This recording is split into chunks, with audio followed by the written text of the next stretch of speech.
I have never condemned Peter Obi's governorship in Anambra State. Okay, Chief, if you present that fact, I will resign today from political process in this country. No, they brought out a candidate whom he didn't like because of his religious inclination. I don't want to go, because Peter has split Anambra State, unfortunately. Well, when you say that he has split Anambra State, there are those who would religiously. Oh, you know, okay. We used to be a homogeneous Christian state. Now you talk about whether you're a Catholic or you're an Anglican or you're a Pentecostal. That is where we are degenerating now, and it's unfortunate. And he studied that politics. The concept of continuity. Oka was a glorified local government for 8 years. Peter Obi was governor. If you're passing through Oka now, over flyovers, you wouldn't know when you pass Oka. You know, by the time Peter was governor, what was rife in Anambra State? Kidnapping, armed robbery, all our big shots, nobody came home. But I tell you, in the past 4 years, people in Anambra sleep with their 2 eyes closed.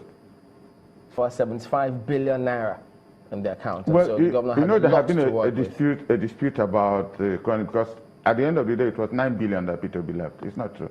Not over 75 billion. That was falsehood. 9 billion, and I would like you to invite officials of the present government and invite Peter to tell us how this 9 billion was left. Because the claim, and I saw him claiming that Peter Obi has no property anywhere in this country. This is the greatest fallacy of the 21st century.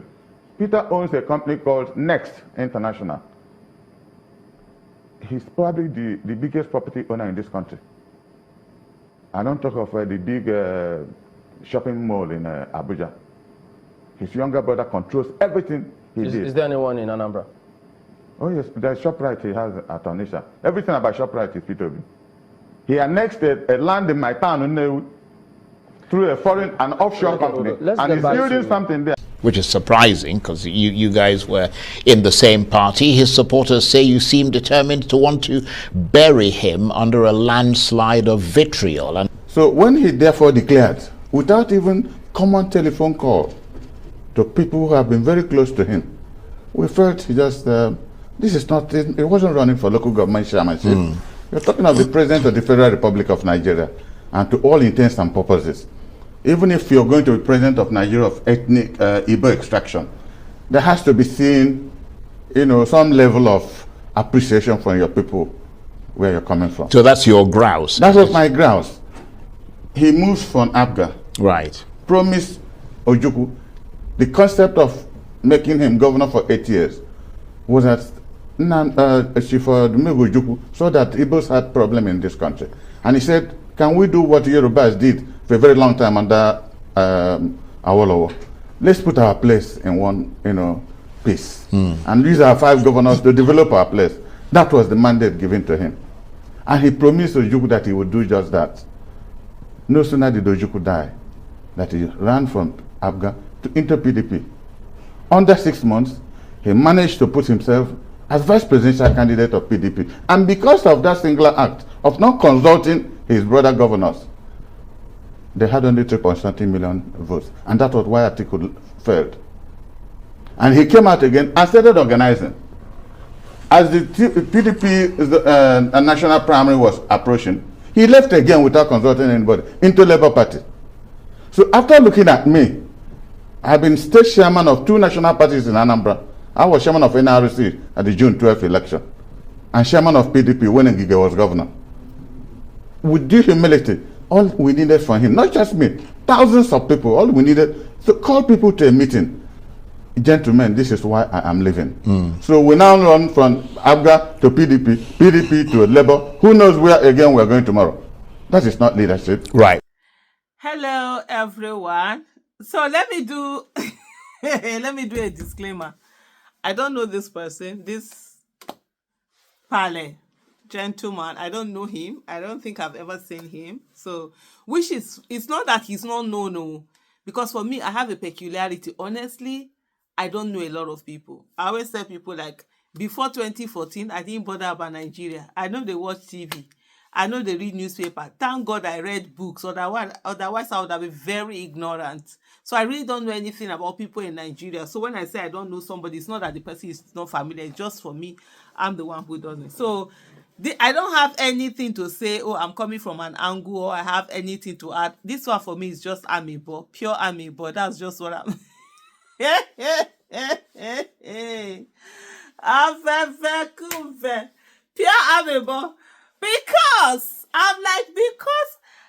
I can't even imagine the fact that you would have said this so many things about someone, and then you didn't remember you said it, and you're on national TV, and you're saying that, oh, if there's any one time that you said anything about this somebody that's going to retire from politics, well, it's because most people don't do actually what they say. For me, that's why I find when people are making this flippant thing, if I say something, that's why I'm very mindful. I don't say, like you see, or I say, oh, bet me on this, or if I do this, I move. If I now get to the place where I'm pronouncing, they actually mean it. And I'm not joking. I absolutely and truly mean it. This is that people say, oh, but it doesn't matter now. You can change your mind. Yeah, you can change your mind, but not on things like that. Because for me, it's truly like, how did you say this so many things about someone? And they, oh, is it that this thing where people just say it's just politics? How can it just be politics? Truth doesn't have anything to do with politics, because even if you don't like someone, okay, yeah, this person has done this thing, oh, you put it there, or you keep quiet. Not the one that you said everything, and then you now come back, and then you now say, oh, this is that, the grass is okay, you did not, he did. Anyway, one of the things that I know for sure, and in a way, it was actually a good thing. You see, a good number of leaders from the Southeast did not support Peter Obi. The people of Southeast, they were leaders, amongst the leaders. Even up till now, you see this almost like an inherent jealousy or anger, or almost like, who do you think you are? You think you are this. I don't know. And in fairness, I really don't know what is the cause. I don't know, and I won't say I'm interested. Maybe people that know, they're not in, sometimes in issues, there is always something that leads to something. Maybe there's a reason. Maybe there's something that Peter Obi has done to them, like they say he's not carrying them along. He doesn't come and maybe tell them or whatever. That can be an issue. And it doesn't mean that the person's concern or anger is not justified or genuine. I really don't know. I would say that. But for me, it's the fact that, how did you forget that you had said all of these things that publicly? And now they are showing it. I know the worst part of it. Now, it's not going to go and say, okay, I'm going to retire. And then, you just continue his business as it is, as he let that thing go. How? The thing they baffle me, the capacity with which people just say these things and move on. But anyway, Pale don't talk, they don't bring evidence for. But in this 2025 of Elon Musk grok plus Obasanjo's internet and fact checking and Gen Zs and Gen Alphas with coconut head, now you're gonna make that kind of claim for national TV. Evidence don't full ground for Pale.